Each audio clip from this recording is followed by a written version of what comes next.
Hello, my History of Russia classmates. My name is Alexandria Fulton, and today we are going to dive into the culture of the Estonian people and their relationship to Greater Russia and the former Soviet Union.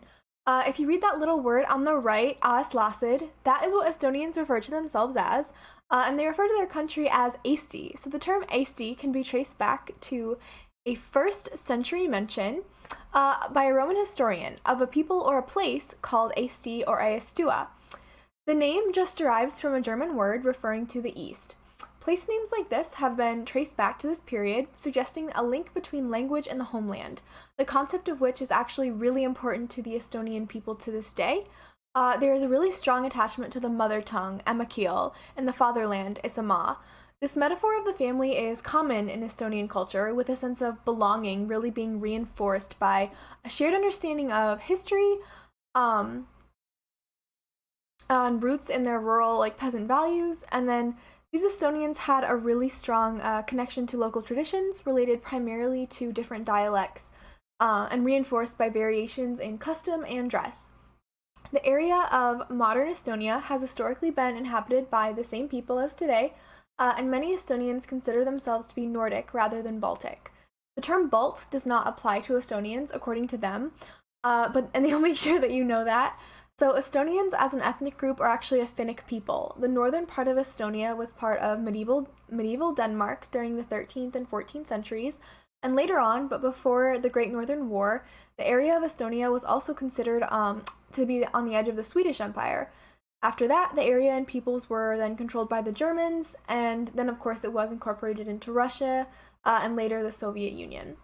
Through it all, the indigenous population retained their native language and culture, and consider it a great compliment when someone recognizes their Nordic and Finnic origins. Most importantly, before the 19th century, the national identity was synonymous with the peasantry. So during this time, the Estonian people would call themselves Maharahvas, which means country folk, to differentiate between themselves and the ruling Germans, and to also show their connection to a specific place.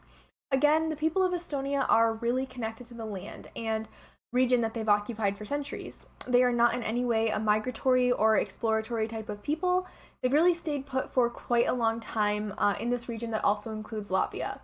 By the 19th century, an Estonian identity was already established, and efforts were being made to retrieve the original culture by collecting folk poems, sayings, and songs. This process became a national project, largely dependent on newspapers, and also a small group of intellectuals. The work later expanded to include folk art and crafts, and actually led to the creation of a national museum in 1908. So how are these people defined, or what is their sense of self? So the main language of ethnic Estonians is of course Estonian, which is a language that is closely tied to Finnish and more distinctly to Hungarian, and then also to various languages spoken in Siberia. Historians believe that speakers of this language probably arrived in the region of Estonia between 2000 and 3000 BC. Until the 19th century, Estonian was spoken by the peasantry, and thus it is central to the national peasant identity. Again, this idea of emakeele, or the mother tongue, is very important to the Estonian people. Traditionally, Estonians are not affiliated with any religion. If they are affiliated with organized religion, it is usually the Lutheran denomination of Christianity. Estonia is actually often said to be one of the least religious countries in the world. Although this is not really true, as the reality is many Estonians have this religious style spiritual belief, but it includes either old pagan beliefs or modern esotericism. They're just not as organized about it. So, regarding ceremonies, the two most important holidays for the Estonian people are pagan holidays that have been Christianized. For example, the winter solstice becoming Christmas, and then the summer solstice becoming St. John's Day, which is the Estonian midsummer. That involves going out into rural environments. It really symbolizes a return to nature, where they burn large bonfires. That's what the photo here at the bottom of this slide is. Also, traditional weddings are 2 or 3 day events that include games and generous amounts of food and drink. So food. Historically, the cuisine of Estonia has been simple peasant food, such as rye bread, pork, potatoes, and dairy products. Their eating habits have also historically been closely linked to the seasons. So in the fall and winter, soups and stews predominate, with potatoes being a staple at most meals. while in the spring and summer, fresh tomatoes and cucumbers accompany every meal. Sandwiches are a common breakfast fare, and coffee is drunk frequently throughout the day and at social events. Many people grow fruit, vegetables, and berries during the summer, and pictured here is a common sandwich in Estonia that has native herring on it. Also, agriculture and nature is really important to the Estonian culture. The traditional occupation of Estonians, like most Europeans, has been agriculture. Until the first half of the 20th century, Estonia was an agrarian society. But in modern times, Estonians have increasingly embraced an urban lifestyle. Nonetheless, many Estonians maintain a fondness for a rural lifestyle that's close to nature. It's actually really common to visit a summer cottage in the countryside during vacations for Estonians. As most of the country is at or near sea level, excuse me, the lowest areas encompassing the islands and the northern coast have also traditionally been associated with maritime trade and fishing. So, how are they different from Russians? So, when talking about how Estonians are different from the Russian people or how they distinguish themselves, it is most obvious in that Estonians are socially introverted and they maintain a distance in public and private spaces. They talk in hushed tones, stuff like that, while Russians are perceived as being loud, boisterous, and not respectful of personal space. I have a graph here from Hofstede Insights, which is a resource heavily used in the international business world to compare cultures. So this graph is comparing Estonia and Russia in terms of 6 cultural markers. The first being power distance, which is defined as the extent to which the less powerful members of institutions and organizations within a country expect and accept that power is distributed unequally. For Estonia, they score lower on this dimension at a 40, which suggests that the Estonians don't readily obey and respect people in authoritarian positions just based merely on their rank and status as power holders. Russia's whole society is actually very high in terms of power distance, which means that there is a huge discrepancy between the less and the more powerful people, which leads to like a greater importance of status symbols. In terms of individualism, Estonians are more individualistic than Russians, as Russians have a more collectivistic culture, definitely reminiscent of the Soviet Union. Among Estonians, there is a solid conviction about the personal responsibility and how everybody's own achievement and contribution is self-fulfilled.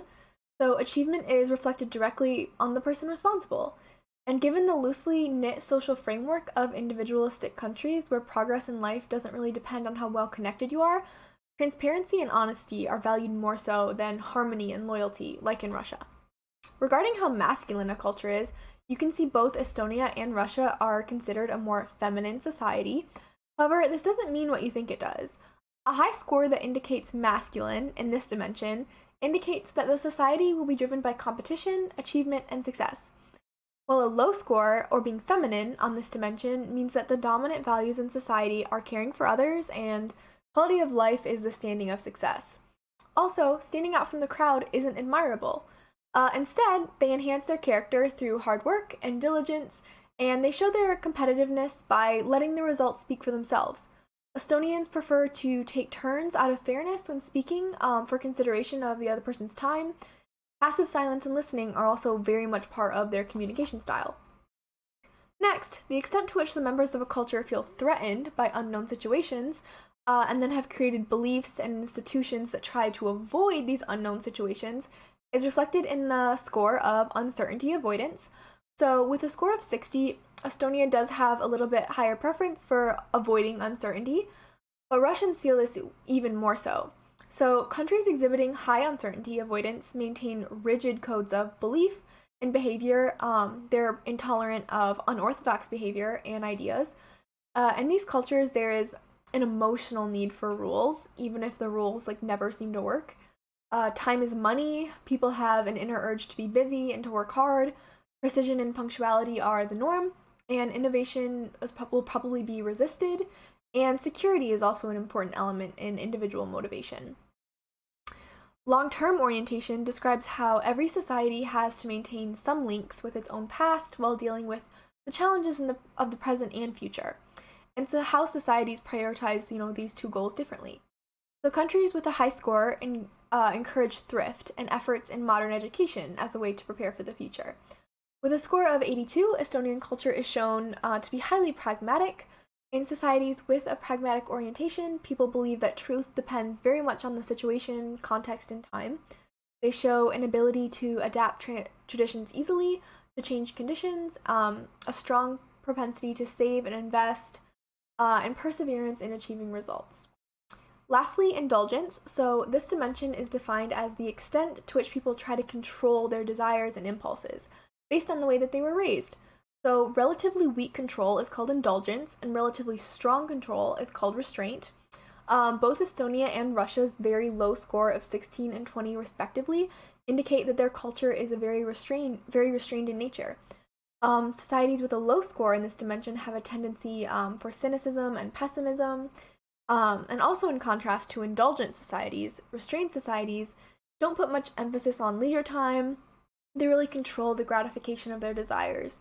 They feel that they're, restrained by social norms and feel that indulging themselves is somehow wrong. So, moving on to the Estonians' relationship to Russia before the Soviet Union. So in 1710, Peter I conquered the Baltic provinces during the Great Northern War and integrated the Estonian people into the Russian Empire. The legal system, Lutheran Church, local and town governments, and education remained mostly German until the late 19th century, and even partially until 1918. Under Alexander I, the peasants of Livonia and Estonia were given the right of private property and inheritance. A bill abolishing serfdom was passed in Estonia in 1816, and then other agrarian laws followed, such as establishing the peasants' right of free movement in 1863, and really Estonian peasants benefited from these reforms immensely. At the end of the 19th century, they actually possessed 2/5 of the privately owned land of the country, and with the growth of urban prosperity as a result of industrialization, the population also increased. Improvement in education also took place, so that meant that national consciousness also increased. Under Tsar Nicholas I, Russification policies were introduced to assimilate non-Russian populations into the empire. Under these policies, approximately 17% of Estonians were converted to the Russian Orthodox religion. Apart from the actual number of conversions, the policy suggested a cultural basis for challenging the dominion of the Baltic Germans in this area.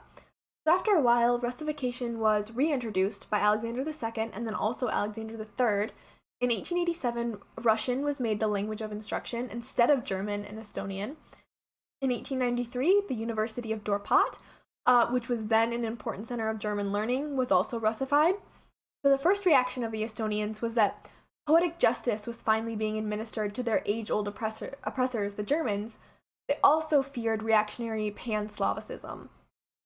At this time, Russian criminal and civil codes replaced the old Baltic ones as well, and orders to use Russian in schools had this unintended effect of uniting Estonians against what they saw as an attack on their culture. So the Russian Revolution of 1917 during World War I finally brought autonomy to Estonia. An Estonian National Council, the Mavpiev, appointed a provisional government. However, that was only for 1 year. So in the next year, in 1918, the Soviet government declared the Treaty of Brest-Litovsk null and void, and in November, the Red Army entered Estonia.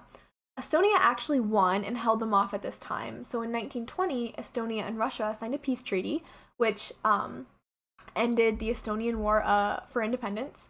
According to this treaty, Russia, or the Russian Soviet Federative Socialist Republic, recognized Estonia's sovereignty, and they actually renounced any and all territorial claims on Estonia. But in 1930, the Communist Party actually had to be outlawed in Estonia after an attempted communist coup of the country by Russia. However, by 1940, Estonia was then forcibly incorporated into the USSR during World War II, and 7.3% of Estonia's population was killed during this time. The efforts of the regime to restructure the country in a Soviet mold rendered national, political, and cultural life virtually impossible. Mass deportations occurred in several waves, most significantly in 1949, during the campaign to collectivize agriculture. It has been estimated that as many as 80,000 Estonians were deported between 1945 and 1953. Massive immigration from Russia and other parts of the USSR decreased the indigenous proportion of the population, which was actually a goal as policies encouraged immigration of Russians to Estonia to reduce the percentage of ethnic Estonians. These immigrants, the Russians, were seen as occupiers and colonists by the Estonians, and relations between the two countries now and people groups are still strained today because of this period. After the Soviet Union occupied the country during World War II, much of cultural expression was subject to censorship, and the use of symbols associated with independence, such as the flag, was banned. This means that during later Soviet occupation, this patriotic aspect of Midsummer took on even more important significance. Midsummer was not just a celebration of their own culture as a people, but also their independence as a republic that would eventually be restored. Also, despite Soviet opposition, Christmas trees were decorated and traditional foods were served during the winter holidays. It was an act of both stubbornness and defiance. In the 1980s, national identity solidified in reaction to Russification policies imposed by the government. The Letter of 40, signed by 40 well-known artists and intellectuals in 1980, raised concerns about the cultural effects of Russification, setting the stage for the New Awakening in 1988. The Estonian Age of Awakening was a period in history where Estonians came to acknowledge themselves as a nation deserving of the right to govern themselves. The Estonian Sovereignty Declaration was issued on November 16, 1988, during the Singing Revolution in Estonia. They finally regained their freedom in 1991 with the collapse of the Soviet Union. So the Estonian people today, there are about 942,500 Estonian people in Estonia, but 50,000 more spread across the former USSR, and also 50 to 70,000 more spread across the rest of the world. So in total, there are just a little bit more than 1 million Estonian people across the world, but most immigrants from Estonia actually go to Finland. And since the last Russian troops left in 1994, Estonia has been free to promote economic and political ties with the West. It has then become one of the most economically successful of the EU's new Eastern European members, along with having a rich cultural history, a lot of which I was not able to get into during this presentation. So thank you so much for watching, and I hope that you all learned something.